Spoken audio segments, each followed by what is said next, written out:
Bonjour à tous et bienvenue à la correction de la section 4.7. Je suis à la page 510 du livre. Je commence par le numéro 1. A, où est-ce qu'on nous demande le moment d'inertie de la Terre en considérant que c'était une sphère. Alors, on s'en va voir dans notre feuille de formule. Le moment d'inertie d'une sphère pleine se donne par l'équation suivante. 2/5 fois la masse de l'objet, dans ce cas-ci c'est la Terre, fois le rayon de cet objet au carré. Dans le cas de la Terre, il faut qu'on aille chercher les valeurs. Donc, la masse de la Terre, c'est 5,98 fois 10 à la 24 fois le rayon de la Terre, qui est de 6380 km. Donc, on transforme ça en mètres. Ça donne 6 380 000 mètres, ou bien 6,38 fois 10 à la 6. Tout ça, c'est élevé au carré, parce que le rayon dans l'équation est élevé au carré. Donc, on fait le calcul. On rentre ça dans la calculatrice, tout simplement, ça donne 9,736 fois 10 à la 37 kg fois mètre carré. B. On dit qu'en réalité, la Terre n'est pas une sphère et on donne le moment d'inertie qui est de 0,33 mr carré. Et donc, on demande de calculer ce nouveau moment d'inertie-là, qui est le vrai moment d'inertie de la Terre.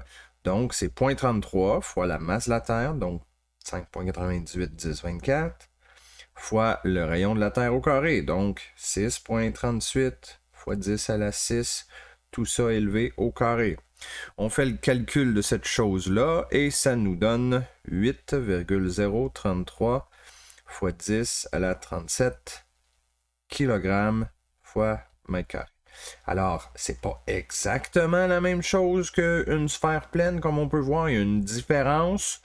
Bon, là, à vous de juger si c'est une grosse différence ou si c'est pas si pire, là, ça dépend de ce qu'on a besoin de faire avec. C. Calculer l'énergie cinétique de rotation de la Terre.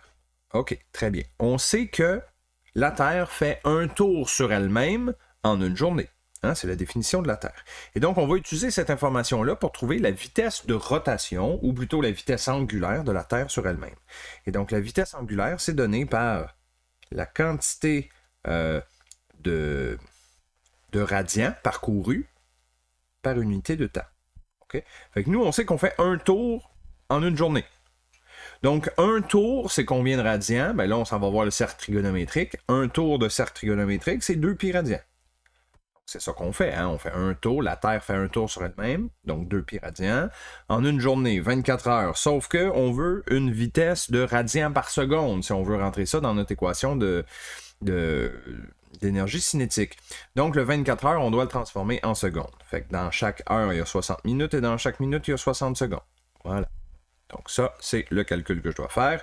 On obtient une vitesse angulaire de 7,272 fois 10 à la moins 5 radians par seconde. Maintenant que j'ai cette vitesse angulaire, je peux venir calculer mon énergie cinétique de rotation qui est égale à 1/2 moment d'inertie fois oméga carré. On va utiliser le vrai moment d'inertie de la Terre, donc c'est-à-dire la réponse qu'on a trouvée au B. Donc 8,033 fois 10 à la 37 fois la vitesse angulaire qu'on vient de trouver au carré. Voilà, comme ceci. On fait le calcul de ça, ça donne 2,124 fois 10 à la 29 joules.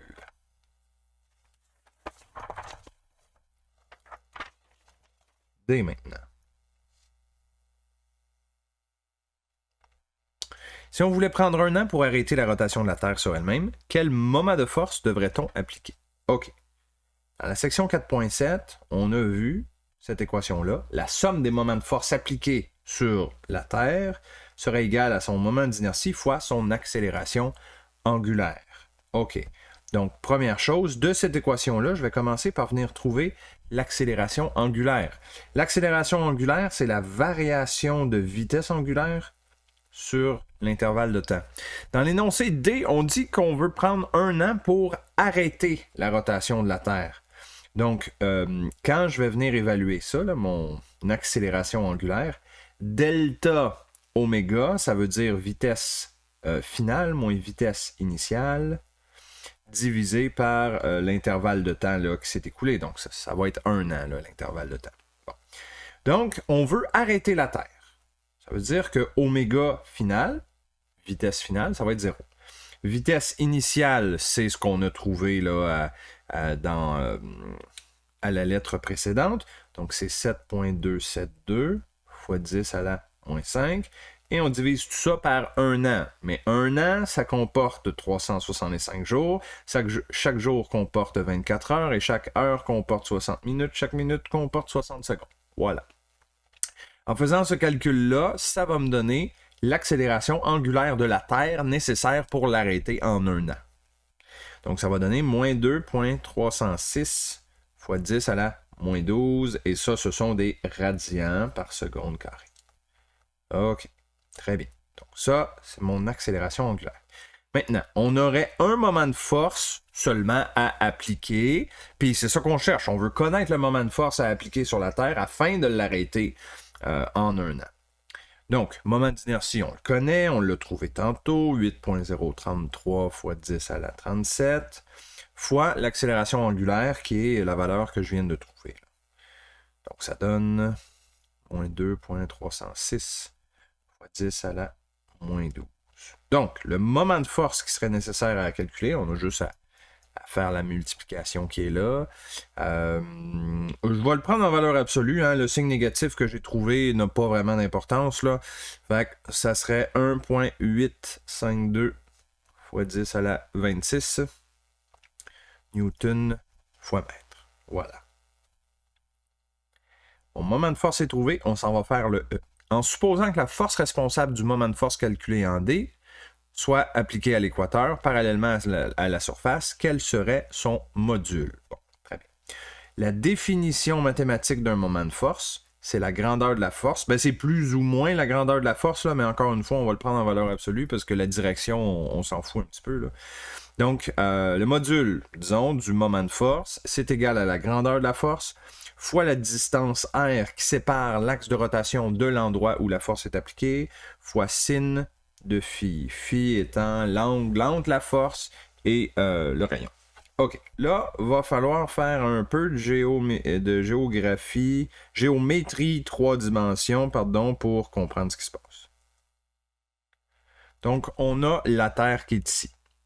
En supposant que l'axe de rotation, il est comme ça, là. Ça, c'est mon axe de rotation. Donc, la Terre tourne comme ça. OK? Qui passe en plein dans son centre. En supposant qu'on applique la force à l'équateur, ça veut dire qu'on l'appliquerait ici. Hein? Là où la distance qui sépare la surface de l'axe de rotation, donc cette distance-là, R, ben, le petit r ici est égal à grand R, qui est le rayon de la planète Terre, littéralement.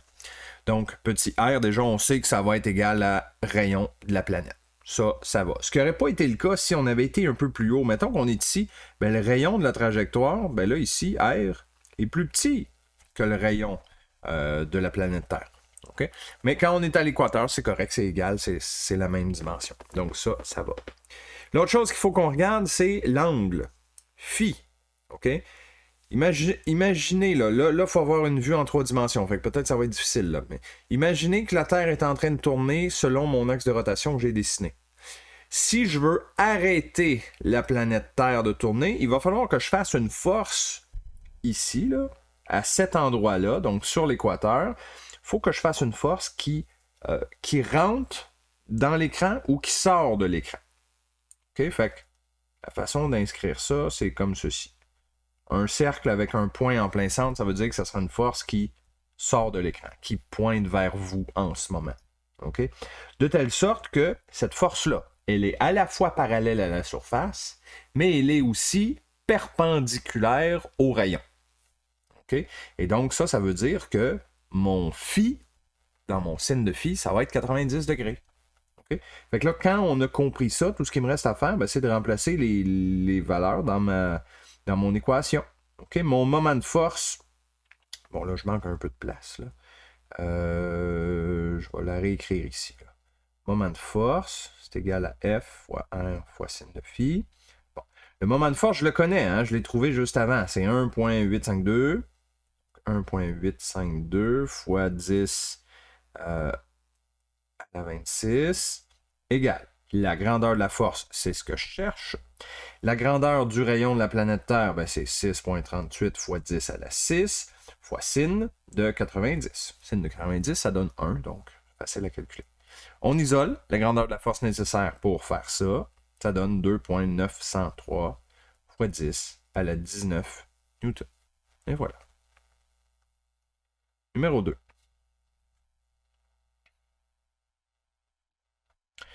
On a une tige mince homogène de 5 kg, dont la longueur est de 2 mètres, qui peut tourner autour de son centre. Si elle est initialement immobile et qu'on lui applique un moment de force de 10 Nm, combien de temps prendra-t-elle pour faire un quart de tour?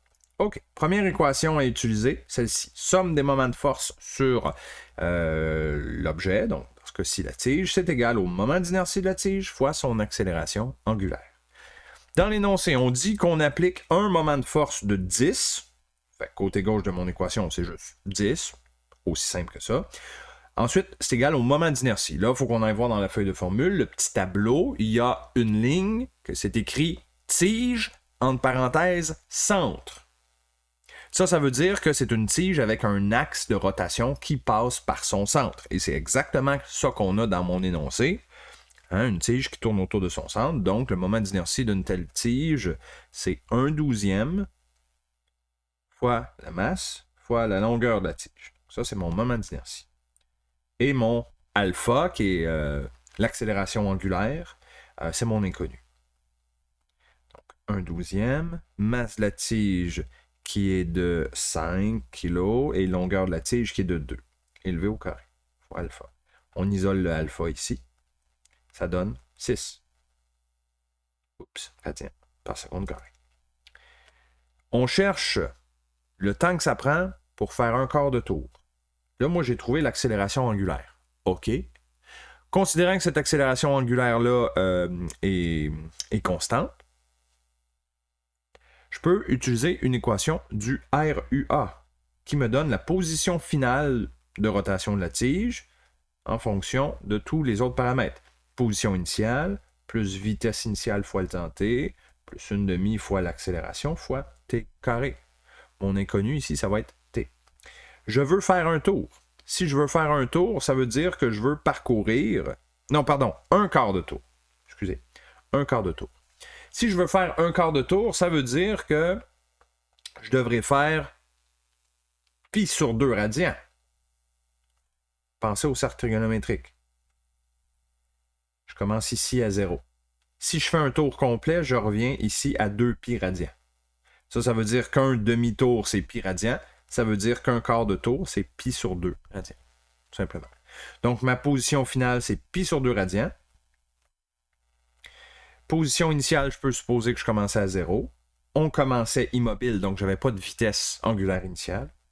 Plus 1/2 fois le alpha que j'ai déjà trouvé, qui est 6 fois t carré. Donc, j'isole le t et ça me donne la réponse. 0,724 secondes.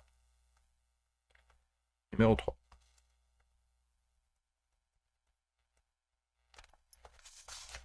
OK. Encore une tige et elle est fixée au mur par une charnière. Bon, première chose que je vais faire, c'est un dessin pour qu'on puisse comprendre les forces. Il y a deux forces qui agissent sur cette tige-là. Une force gravitationnelle qui, comme on le sait, s'applique toujours au centre de masse de l'objet. Centre de masse de ma tige homogène, c'est en plein dans le centre. Donc, c'est là que ma force gravitationnelle a lieu. Ensuite, j'ai une charnière, ici, fixée au mur, qui elle aussi fait une force. Sauf que la charnière, on ne sait pas dans quelle direction elle fait la force, mais je peux faire une hypothèse. Mettons qu'elle fait une force dans cette direction-là. On verra que finalement, ça n'aura pas d'impact, mais quand même. Faisons cette hypothèse-là. Mon axe de rotation, c'est sur la charnière. C'est justement ça le but d'une charnière. Hein? Ça retient l'objet, mais ça lui permet de tourner. Donc, mon axe de rotation est là. Première question, a trouvé l'accélération angulaire de la tige quand elle fait un angle de 30 degrés par rapport à l'horizontale. OK, très bien. Donc, ce qu'on veut appliquer, c'est, encore une fois, mon équation. Somme des moments de force est égale à moment d'inertie fois l'accélération angulaire. Je cherche justement le alpha, l'accélération angulaire. Donc, somme des moments de force. Ça veut dire que je vais avoir un moment de force à calculer, à additionner par force que j'ai. J'ai deux forces. j'ai une force gravitationnelle et j'ai une charnière. Donc, j'ai 2 moments de force à calculer. Le moment d'inertie, c'est une tige. Mais là, attention, l'axe de rotation est à l'extrémité de la tige. Donc, on retourne voir dans notre feuille de formule. Il y a une ligne qui est décrite tige, entre parenthèses, extrémité. Ça veut dire que c'est une tige avec un axe de rotation qui est situé à l'extrémité, comme notre situation. Et un moment d'inertie d'une telle tige, c'est 1/3 fois la masse de la tige fois sa longueur au carré. Voilà. OK. Je vous rappelle qu'un moment de force, c'est donné par plus ou moins la grandeur de la force fois la distance r fois sin de phi. La charnière ne fait pas de moment de force, car r égale à 0. Regardez la charnière. Je vous ai dit pourquoi ça n'a pas d'impact, mais c'est juste que la force de la charnière est appliquée sur l'axe de rotation. Et donc, ça veut dire que la distance entre la force et l'axe de rotation de la charnière, ben, c'est 0. Fait que si R vaut 0, vous voyez, mettez R égale 0 là-dedans, ça fait que le moment de force, tau, devient égal à 0. Fait que dans le fond, il y a juste le moment de force de la force gravitationnelle que j'ai besoin de calculer, qui lui est positif parce que ma force gravitationnelle ferait tourner ma tige en sens antihoraire, et on sait que le sens antihoraire, c'est positif. Donc, ça va être égal à la grandeur de la force, qui est simplement mg, fois la distance r qui sépare l'axe de rotation de la force gravitationnelle. Ça va être cette distance-là, en fait, petit r. Fois sin de phi, où est-ce que phi, ça va être l'angle entre r et la force. Donc, ça va être l'angle qui est ici, là. C'est mon phi. OK? Égale 1/3 de ml carré fois alpha. Bon. Là, il y a des choses qui vont s'annuler ici. De chaque côté de l'équation, vous pouvez voir qu'il y a une masse. Donc, je peux canceller la masse. Commençons comme ça. OK? G, ça ne se cancelle pas, ça vaut 9,8. R, là, petit r, vous voyez, ça va être égal à la longueur de ma tige divisé par 2. Hein, parce que la longueur de la tige, c'est grand L, puis on a dit que la force gravitationnelle s'applique en plein centre de la tige. Donc, mon petit R, c'est grand L sur 2. Je peux le remplacer. Fois sin de phi. Là, il faut que j'aille trouver mon phi. On a dit dans l'énoncé en A que l'angle par rapport à l'horizontale, c'est 30 degrés. Regardez bien ce que je vais faire. Je vais dessiner mon horizontale ici. Ça, c'est 30 degrés. Et je sais que l'angle entre la force gravitationnelle et mon horizontale, ça ici, là, c'est 90 degrés. Donc, le phi doit valoir 60 degrés. Le phi qui est là, on n'a pas le choix. Faut que la somme des angles intérieurs du triangle fasse 180. Donc, phi, c'est 60. Égal à 1/3 L carré alpha. Bon. Là, autre chose qui s'annule, j'ai L du côté gauche de l'équation qui va annuler un des deux L du côté droit de l'équation. Donc, ça annule le carré, là, si vous voulez.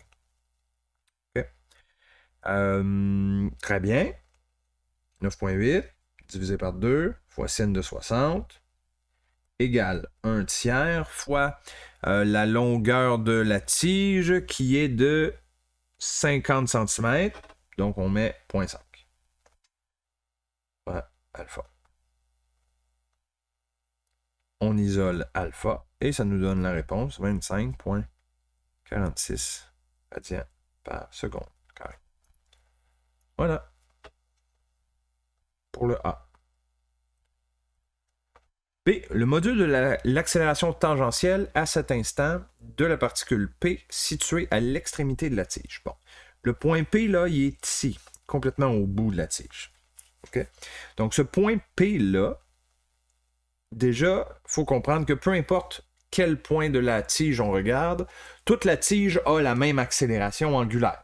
Hein, c'est ça la définition d'une accélération angulaire, c'est que peu importe où est-ce qu'on regarde sur l'objet, tout l'objet tourne avec une vitesse de rotation égale à 25,46 radians par seconde carré.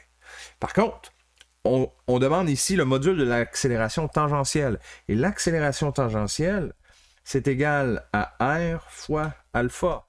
Parce que l'accélération tangentielle dépend où vous êtes sur la tige. Plus vous êtes proche du centre de rotation de la tige, moins vous allez avoir une grande accélération angulaire, puis plus vous êtes loin, plus vous en avez une grande accélération angulaire.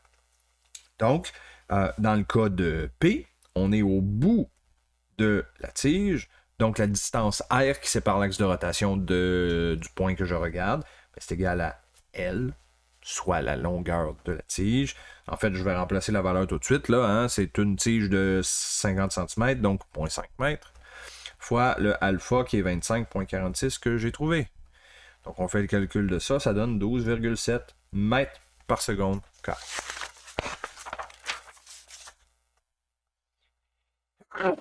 Pardon. Numéro 4.7.4 maintenant. Donc on a une poulie et deux blocs suspendus par des cordes là, qui passent sur la poulie. Donc, essentiellement, on a trois objets qui vont se déplacer. Ben, pas se déplacer, mais qui vont bouger, du moins. Hein? Donc, on comprend que mon bloc A va descendre, parce que c'est lui le plus lourd. Fait que c'est lui qui entraîne là, le mouvement de mon système. Donc, le bloc A va descendre. Le bloc B, lui, va monter, parce qu'il est relié par une corde. Et ça va impliquer que le cylindre, lui, il se déplacera pas, mais il va tourner sur lui-même. OK? Donc, j'ai trois objets qui vont avoir un mouvement. Et ce que je veux faire, c'est aller écrire une équation de mouvement pour chacun de ces trois objets-là. Je vais commencer par le cylindre, parce que il n'y a pas de raison particulière. Il va falloir les faire les trois de toute façon. Voici mon cylindre. J'ai un axe de rotation qui passe en plein centre du cylindre. J'ai une force gravitationnelle qui agit sur le cylindre. Hein. Ça, c'est le poids du cylindre, tout simplement. J'ai ce que je vais appeler F support. C'est quoi ça, F support? Ben, c'est que si on veut que la poulie tienne dans les airs comme ça, ben, c'est parce qu'il y a une tige de métal qui passe en plein centre et qui soutient le cylindre. Hein. Sinon, il ne peut pas flotter dans les airs. Donc, cette force-là, ben, on pourrait l'appeler une force extérieure, là, peu importe, c'est pas très grave. C'est une force qui empêche le cylindre de tomber. Okay? Donc, F support. Ensuite, on a la corde. La corde, du côté gauche, va tirer vers le bas sur l'extrémité du cylindre. Et la corde du côté droit, ben, même chose, elle va tirer vers le bas, mais du côté droit sur l'extrémité droite du cylindre. Là. Voilà. Ensuite, on dit dans l'énoncé que à cause de l'interaction entre la corde et le cylindre, on a une tension différente dans le bout de corde gauche que le bout de corde droite. Donc, je vais leur donner des noms différents. Donc, celui de gauche, je vais l'appeler TA, et celui de droite, je vais l'appeler TB. Voilà. On a donc 4 moments de force qui agissent sur le cylindre. On rappelle que le sens positif de rotation, c'est antihoraire. Donc, quand ça c'est fait, ben là, je peux aller appliquer la somme des moments de force sur mon objet. Pourquoi je fais la somme des moments de force et non pas la somme des forces? Ben, c'est parce que mon cylindre ne va pas se déplacer. Il ne fait pas de translation. Fait que ce qui m'intéresse, c'est la rotation. Parce qu'il va tourner sur lui-même. Quand on veut décrire le mouvement de rotation d'un objet, ben c'est somme des moments de force qu'il faut faire et non pas somme des forces. Ça se peut qu'on ait à faire les deux si c'est un objet qui se déplace et qui tourne en même temps sur lui-même.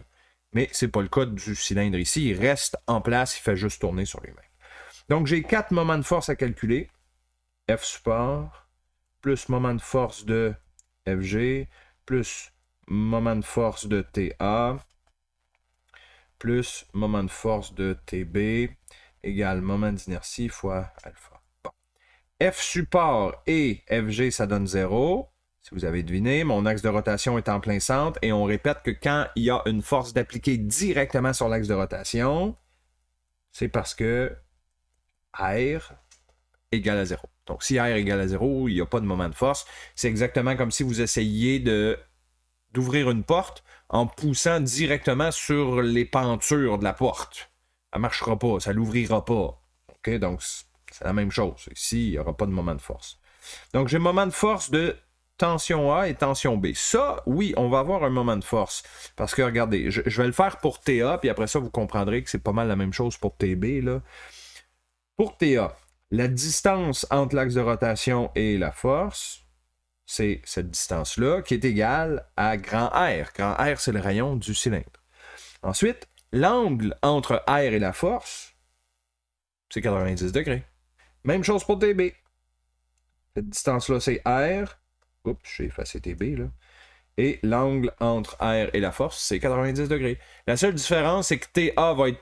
Le moment de force de TA va être positif parce que TA ferait tourner le cylindre en sens anti-horaire et TB ferait tourner le cylindre en sens horaire, donc son moment de force sera négatif. C'est la seule différence. Donc je vais reprendre ici, ça c'est 0, plus moment de force de TA, on a dit moment de force positif, grandeur de TA fois R fois sin de 90. Moment de force de TB, on a dit négatif, grandeur de force fois R fois sin de 90. Ensuite, du côté droit de l'équation, le moment d'inertie de la poulie, et on comprend que c'est un cylindre plein. Donc, on s'en va voir dans la feuille de formule. On cherche cylindre plein, c'est 1/2 masse fois R carré. Ça, c'est mon moment d'inertie. Ensuite, l'accélération angulaire, alpha. Je vais la remplacer par une autre équation. OK? Parce que je sais que l'accélération linéaire, c'est égal à R fois l'accélération angulaire. Parce que moi, ce qui m'intéresse, dans le fond, c'est l'accélération en ligne droite du bloc A et du bloc B. Donc, pour faire ça, je veux transformer mon alpha en fonction de petit a. Donc, ce que je fais, c'est que j'isole le alpha ici, là. Alpha, c'est donc l'accélération linéaire divisée par le rayon de mon cylindre. Et ça, je prends ça, puis je viens le remplacer ici. OK? Fait que c'est AX sur grand R. Voilà. OK. Bon, là, il y a des choses qui vont s'annuler. Commençons par le côté droit de l'équation. Vous voyez que j'ai un R carré au numérateur, puis un R au dénominateur. Donc, le R au dénominateur va annuler le carré du R qui est au numérateur. Ensuite, si je regarde mon équation, vous voyez que du côté gauche, j'ai un R dans chaque terme. Fait que si je veux, je peux diviser toute mon équation par R. Ça aura comme effet d'enlever un R ici, enlever un R là et enlever l'autre R qui reste ici. Donc, j'ai complètement annulé les R. Ce qui me reste, c'est TA sin de 90. Mais sin de 90, ça donne 1. Fait qu'on n'écrit rien. TA moins TB égale. Il me reste 1/2 fois la masse du cylindre qui est 4 fois AX. C'est tout. Dans le fond, ma première équation, ça va être TA moins TB égale à 2AX. Première équation, je la mets de côté. Évidemment, j'ai 3 inconnus là-dedans. Je ne suis pas capable de solutionner. Mais pour solutionner, je vais aller chercher 2 autres équations. 3 équations, 3 inconnus, ça va être bon. Donc, deuxième équation qu'on va aller chercher, ben là, il va falloir aller écrire les équations de mouvement du bloc A et du bloc B. Le bloc A, il va avoir une particularité parce que on a dit que le cylindre allait tourner en sens anti-horaire. Ça veut dire que pour le bloc A, son axe de mouvement, pour que ce soit cohérent, il faut qu'on prenne un axe X, qui pointe vers le bas. Hein, parce que pendant que le cylindre tourne en sens anti-horaire, le bloc A va vers le bas, pendant que le bloc B va vers le haut. Alors, pour le bloc B, son axe X va être vers le haut. Donc, sachant ça, allons voir le schéma des forces qui agit sur le bloc A. Ben, c'est tout simple. J'ai une force gravitationnelle et j'ai une tension TA, comme ceci. Le bloc A fait une translation. Il ne tourne pas sur lui-même. Donc, s'il fait une translation, ce que je dois faire, c'est somme des forces en X est égal à masse fois accélération en X, comme on faisait au chapitre 2. Une simple translation. Ma force gravitationnelle ici est positive parce qu'elle pointe dans le même sens que mon axe X. Donc, MAG. Et la tension dans la corde est négative parce que dans le sens contraire de l'axe X. C'est égal à... du bloc A, là, on l'aura compris. AX. Bon, très bien, je peux remplacer les choses. 3 fois 9.8 moins TA est égal à 3AX. De cette équation-là, je vais isoler TA. Ça donne TA égale à 29.4 moins 3A. Ça, c'est ma deuxième équation. Je la mets de côté et je m'en vais faire la même chose sur le bloc B. Axe X qui pointe vers le haut. Les deux forces qui agissent sur B, ben c'est MG vers le bas. Et tension TB vers le haut. Même chose, c'est une translation, donc je vais faire somme des forces en X, c'est égal à MA.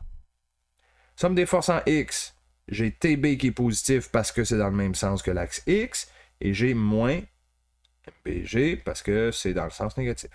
C'est égal à MBAX. Comme ça. Je remplace les valeurs. TB moins 2 fois 9.8 est égal à 2AX. On isole TB. Ça donne 2A plus 19.6. Parfait. Voilà. Donc là, j'ai 3 équations. Une ici, une ici et une ici. J'ai 3 équations, 3 inconnues. Je suis maintenant capable de solutionner. Et qu'est-ce que je vais faire? Ben, je vais substituer. Donc, je vais prendre ma deuxième équation, TA, et je vais venir la remplacer dans la première à la place de TA. Je vais prendre ma troisième équation, TB, et je vais venir le substituer dans la première à la place de TB, qui est là. OK? C'est ce qui m'attend. Donc, allons-y, faisons ça. TA moins TB égale à 2A. X. Mon TA, je le remplace par 29.4 moins 3AX. Hein? Ça, c'était ma deuxième équation.